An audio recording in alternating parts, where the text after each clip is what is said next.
لە شاری هەولێر هەریەک لە لایەنەکانی کۆمەڵی ئیسلامی و بزوتنەوەی گۆڕان و یەکگرتووی ئیسلامی و بزوتنەوەی ئیسلامی کۆبوونەوە ئامانجی کۆبوونەوەکە هەمانجی و هاوکاری هەمەلایەن بۆ هەڵبژاردننی پەرلەمانی کوردستان بوو. لەو چوارچێوەیەشدا هەر چوار لایەن ڕاگەیەندراوێکیان بڵاو کردەوە کە جەخت لە کاری پێکەوەی و باشترکردنی بژێوی ژیانی خەڵک دەکاتەوە. هەر چوار لە کۆک بوون ڕەخنە و تێبینیەکان بەتەنها ئاراستەی دەسەڵات بکرێت کە لە ماوەی 27 ساڵی بەڕێوەبردننی کوردستان نەیانتوانی وە ئەدایەکی شایستەی خەڵکی کوردستان بکەن لە خزمەتکردن و کەمکردنەوەی قەیرانە جۆرا و جۆرەکانی هەرێمی کوردستان. دوو، هەماهەنگی لە نێوان هەر چوار لایەن دەبێت لە چاودێریکردنی پرۆسەی هەڵبژاردن تا ڕۆژی دەنگدان و جیاکردنەوەی دەنگەکان و ئەنجامی کۆتایی ئاشکرا دەکرێت. سێ، بۆیە داوا لە هاونیشتیمانیانی ئازیزی کوردستان دەکەین بەو پەڕی تواناوە بەشداری لە هەڵبژاردننی پەرلەمانی کوردستان بکەن و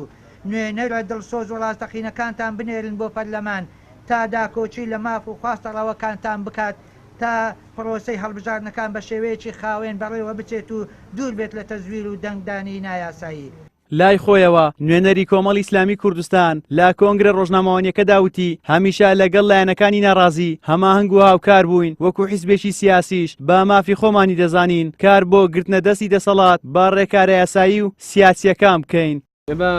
بەردەوام بەڕاستی ئەو لایەنە کە بەردەوام خۆمان وەکو معارەزە کارمان کردووە و بەردەوام هەوڵیشمانداوە بۆ دەسەڵات ئێمە هەماهەنگ بووینە لە هەموو قۆناغەکان نەک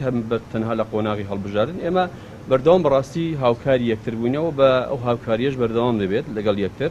بۆ داهاتوو ئایا بۆ چونە ناو حکومەت یان گرتنە دەسەڵات چکە ئێمە بێ ئومێد نەبووین لەوەی کە بەڕاستی بەرەو دەسەڵات نەچین ئێمە بەڵکو زیاتر هەوڵ ئەدەین زیاتر دەسەڵات بگرینە دەر بۆ داهاتوو. لایەنەکان لە ڕاگەیەندراوەکەیاندا داواش لە کۆمیسیۆن دەکەن ڕۆڵی خۆی بە باشی ببینێ و نەکەوێتە ژێر هیچ فشارێکی دەسەڵات بۆ ساختەکاری و دزینی دەنگ و ئیرادەی خەڵک. هەرێکی زەماور و ئەندامانی خۆی بدات بەردەوام بوون و چوونی خەڵک بۆ سەر سندوق زامنی ئەوە دەکرێت کە انتخابێکی باش و پاک و نەزیه ئەنجام بدرێ. ئەگەر نا ئەو سوڵتە و دەسەڵاتە ئەگەر لە توانایە هەبێ هەوڵەدا تا 100 ساڵی تریش بمێنێتەوە بەڵام زامنی سەرکەوتنی ئەو انتخابە زیادبوونی ڕێژەی بەشداری خەڵکی هەرێمی کوردستانە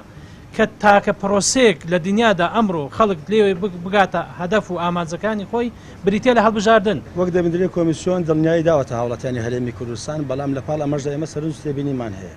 چونکە لە ماوەی ڕابردوو چەندین جار ئەم دڵنیاییە لەلایەن کۆمیسیۆنی باڵاوە دراوە بەڵام دوجار تەزویرەکە شەکراوە بەڵام ئەوەی کە جێگەی دڵخۆشی هاوڵاتیان بێت دەبێت ئەمجارە جیاواز لەم هەڵبژاردنێکە بۆ پەرلەمانی عێراق کرا کە ئەمە بە کلیچێک دایانتوانی دەیان هەزار و سەتان هەزار دەنگ کۆبکەنەوە بیخەنە سەر لایەنەشی تر ئەمجارە ئەمە ڕوونادا دەبێ وا ڕەچاو بکەن یاخود وا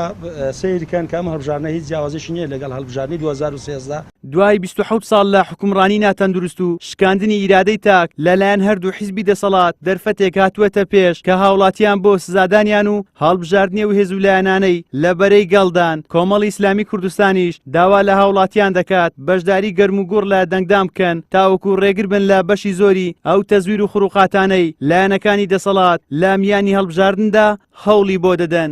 زریان سدیق کەناڵی ئاسمانی پەیام هەولێر.